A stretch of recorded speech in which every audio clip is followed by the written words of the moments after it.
Welcome to Jane Agency PH. Sa mga nagtatanong po kung bakit 5 points na lang ang nakukuha sa inyong solo live or party live task sa Popo Live. Ito po yung mga reasons niya. Baka po gumagamit kayo ng maraming account sa isang device.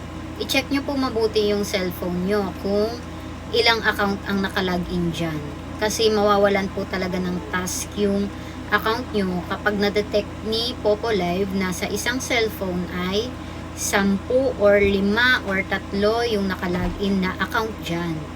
Kaya kung yung main account nyo po ay ginagamit nyo sa pag-live, make sure po sa isang phone yun lang ang nakalagin, yung main account nyo. Kung may mga daming account po kayo, mas okay kung sa ibang cellphone na lang po sila i-login para po sure na walang bawas ang inyong task. Kasi ang regular po 1,000 sa solo live.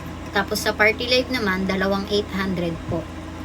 So kung na-check nyo na isa lang naman ang account nyo sa isang device pero 5 pa rin ang nakukuha nyong task, ito po yung isa pa. Baka daw gumagamit kayo ng non-official tools. Ang nakalagay daw po dito ay auto clickers, auto tap tools. That's simulate tapping or watching for you. Baka may download po kayo niyan sa cellphone nyo, yung auto clickers. Alisin nyo po yan, uninstall nyo po sa inyong phone. Tapos, ang nakalagay pa dito, ano daw, may VPN.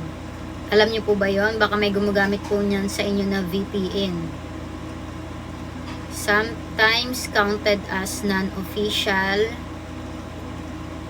depending on Popo policy.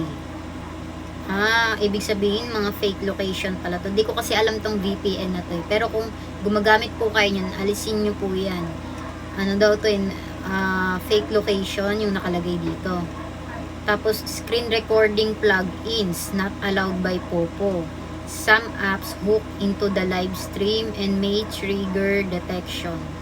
Bawal po kasi mag-screen record sa ni Popo Live. Ewan ko kung ano tong nakalagay na to.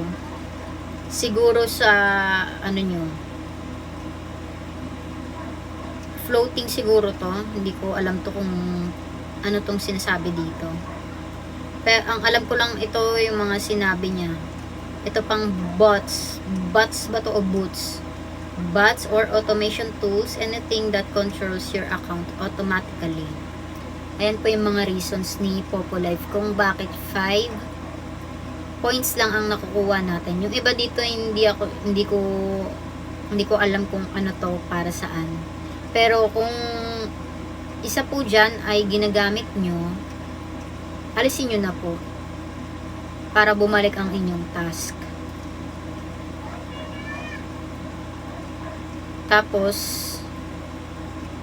ayun lang naman yung nakalagay dito. Kasi yung iba hindi nila napapansin, may iba pa palang silang account na nakalagin sa iisang phone. Kaya kung maaari po, i-remove nyo yan sa account nyo. Tapos uninstall nyo po, tapos install nyo ulit si Popo, tapos tsaka nyo ilagin yung account nyo. Pagbalik nyo po, regular task na ulit yan. Yun lang naman yung mga reasons kung bakit 5 ang task na nakukuha natin. Yun po yung mga reasons na binigay sa atin ni Popo Live. Kaya kung may mga tanong pa po kayo, kung sa tingin nyo hindi naman yan lahat nagagamit nyo, pero 5 points pa rin kayo, comment lang po kayo sa baba. Sasagutin po natin lahat yan. Sa mga wala pa pong agency or naghahanap pa lang ng agency, pwede po kayong mag-join sa amin. Pindutin lang po itong My Agency, then ilagay po ang code na 841516. May lalabas po dyan na congratulations. Pakisend na lang po yung screenshot sa aming Facebook page para ma-assist po namin kayo. Paki-like na rin ng ating Facebook page at paki-subscribe na rin ng ating YouTube channel para updated kayo sa mga video tutorials. Maraming salamat!